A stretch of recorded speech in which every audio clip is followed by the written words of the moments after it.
There. Dropped my pen.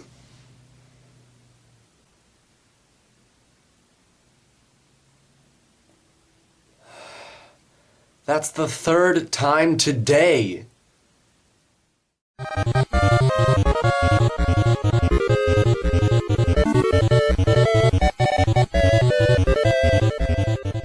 If you are a gamer, then there are thousands of games you will never get to play. Whether it's because of non-international releases, or because you're saving money, or because you've just never heard of it. There's always going to be one game that slides. And one game I didn't let slide was Gravity Rush.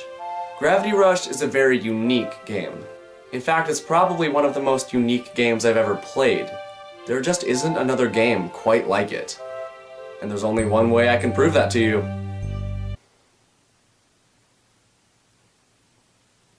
Come on, I just got that thing down. Are you kidding me?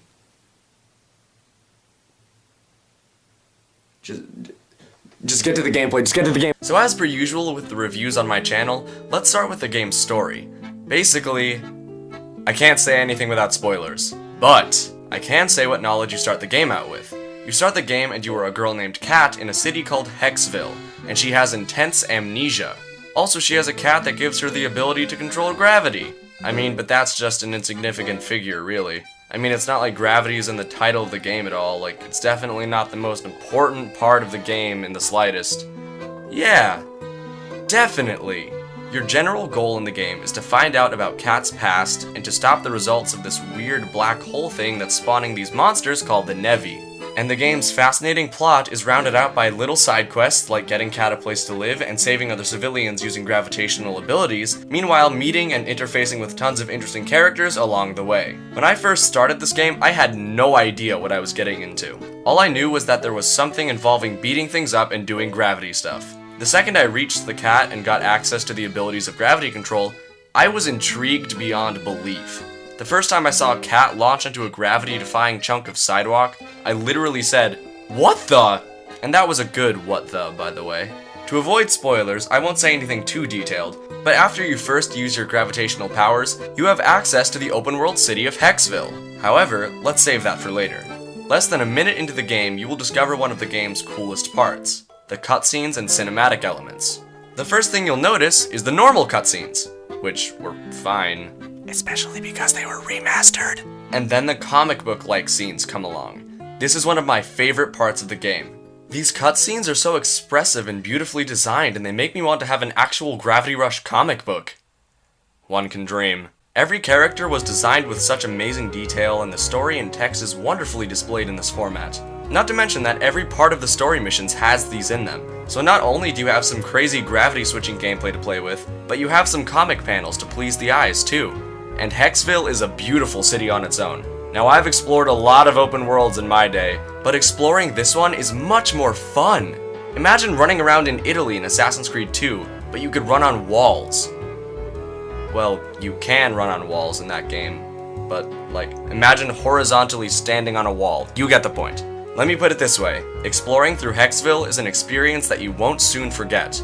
Using your gravitational powers really opens up a lot of inventive ways to get around the map. The town of Hexville is made up of a group of floating islands too. In a lot of instances, you can even effectively go upside down to get around. And what's a great open world that you can use gravity to navigate through without the great gravitational gameplay to boot? Say that 5 times fast. The way you control Kat is by hitting R to levitate yourself off the ground, and then you use the right analog stick to aim where you want to land, and then you hit R again to shoot straight to your target.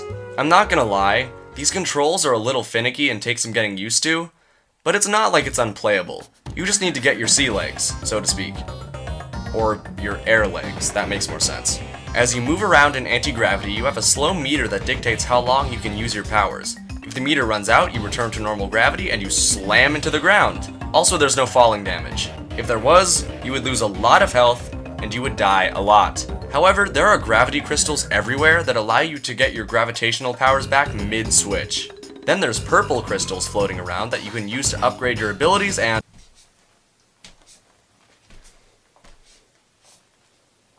Just get to the gameplay. And everything I've said in this video was just about the main game. I'm talking about the remastered one today, and compared to the Vita version, this game is absolutely beautiful. The only other big changes with the remaster are the remade in-game map and the more refined HUD, but that's completely fine. The game keeps its amazing original gameplay with purely visual changes, and it looks majestic.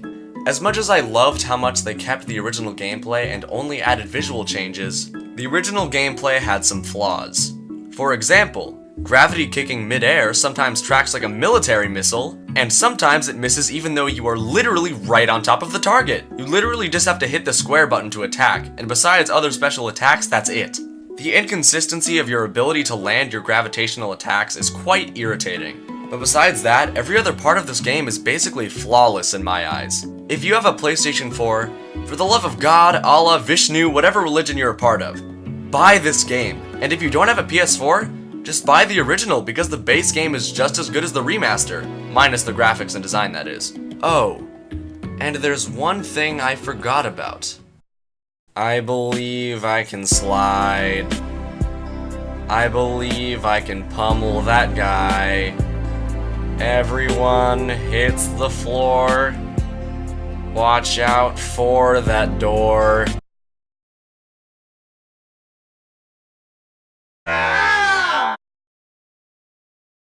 So, in conclusion, that was Gravity Rush Remastered, and it's amazing!